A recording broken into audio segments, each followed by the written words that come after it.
Olha aí, gente. Desculpa.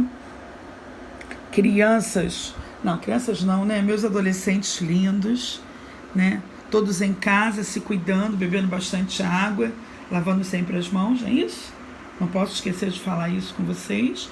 Como eu prometi a vocês após o vídeo, a breve explanação que eu fiz sobre o movimento barroco no Brasil, eu fiz um resumo para vocês aí, 1601, início do século XVII, final do XVI, início do XVII, tá? O barroco ele vem em defesa da Igreja Católica, com resquícios da Idade Média, da divisão da Igreja na Reforma e na Contra-Reforma, apesar que o barroco ficou ligado diretamente, intimamente, à Contra-Reforma, tá, gente?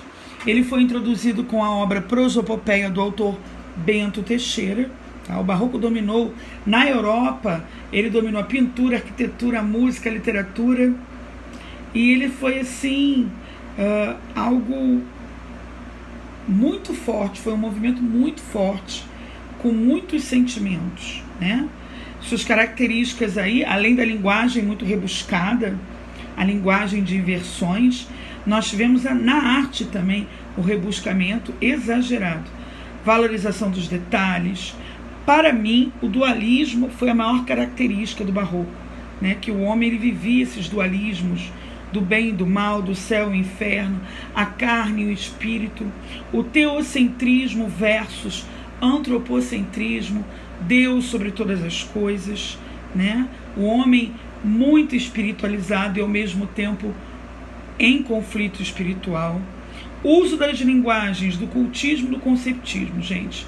O cultismo é o culto à forma de escrita, a beleza das palavras, jogos de palavras, uso de figuras de linguagem, como antíteses, que é a oposição de ideias, os paradoxos também, como as hipérboles, que é o exagero, como as metáforas, que é uma comparação implícita. Tudo isso vocês já viram comigo em sala de aula como matéria, né? E nós temos aí também o conceptismo, que é a valorização das ideias, né? Do raciocínio lógico. E eu também tenho que falar do homem deprimido, né? O homem que desejava a morte. Continuando aí, desculpe, eu tenho que segurar a folha com a régua por causa do ar-condicionado. O barroco, introduzido também por intermédio dos jesuítas, padres jesuítas, no fim do século XVI, eu tive que fazer esse apontamento para vocês aí, início do XVII, generalizava-se nos grandes centros de produção açucareira, tá? Então, olha aí, os grandes centros de produção açucareira, maiores detalhes sobre essa época, falando sobre o açúcar, com o professor de História, tá bom? Olha, ele se destacou, o barroco, especialmente na Bahia, mas nós tivemos em Minas Gerais, naquele tempo chamado de Vila Rica, o escultor, né, Aleijadinho. Ele se destaca aí entre os demais, né? Hoje, a cidade de Vila Rica, chamada de Ouro Preto, eu tive o prazer de conhecer, as igrejas são belíssimas, esculpidas com fios de ouro, uma mais bonita que a outra, os santos esculpidos também com detalhes em ouro, uma beleza, tá, gente? E aí nós temos, voltando à literatura, os principais autores: Manuel Antônio de Almeida, o padre Manuel Antônio de Almeida, com seus mais de 200 sermões e cartas. Bento Teixeira foi o autor que introduziu, né, o barroco no Brasil com a obra Prosopopeia, né? E nós vamos ter o maior de todos, o baiano Gregório de Matos Guerra, que foi viver um tempo lá, né, em Angola, devido às suas poesias satíricas, onde o mesmo criticava aí os governantes, né, a sociedade de uma forma geral e a Igreja Católica. Tá? Por isso ele ganhou o apelido de Boca do Inferno, né? Suas poesias aí, suas obras foram poesias líricas, até um tanto sensuais, né? Extravagantes para os padrões da época. Nós tivemos as satíricas, como eu havia mencionado aí, onde ele criticava os governantes e a igreja, e as poesias sacras, em que ele retorna ao Brasil depois do perdão real e começa a elaborar poesias sacras pedindo perdão a Deus, tá? Nós temos essas poesias aí em anexo também para vocês.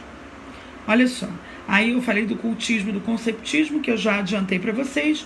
Cultismo, culto às palavras, um movimento onde valorizava-se o que se escrevia, a beleza das palavras, rebuscamento das palavras, jogos de palavras e as figuras de linguagem, que eu já falei com vocês.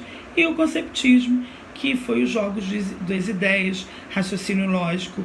Aliás, o padre Antônio Vieira, ele deu mais valor ao conceptismo em detrimento do cultismo, e Gregório de Matos Guerra deu valor ao cultismo. Se bem que ambos escreviam tanto com a linguagem do cultismo quanto a linguagem do conceptismo, ok?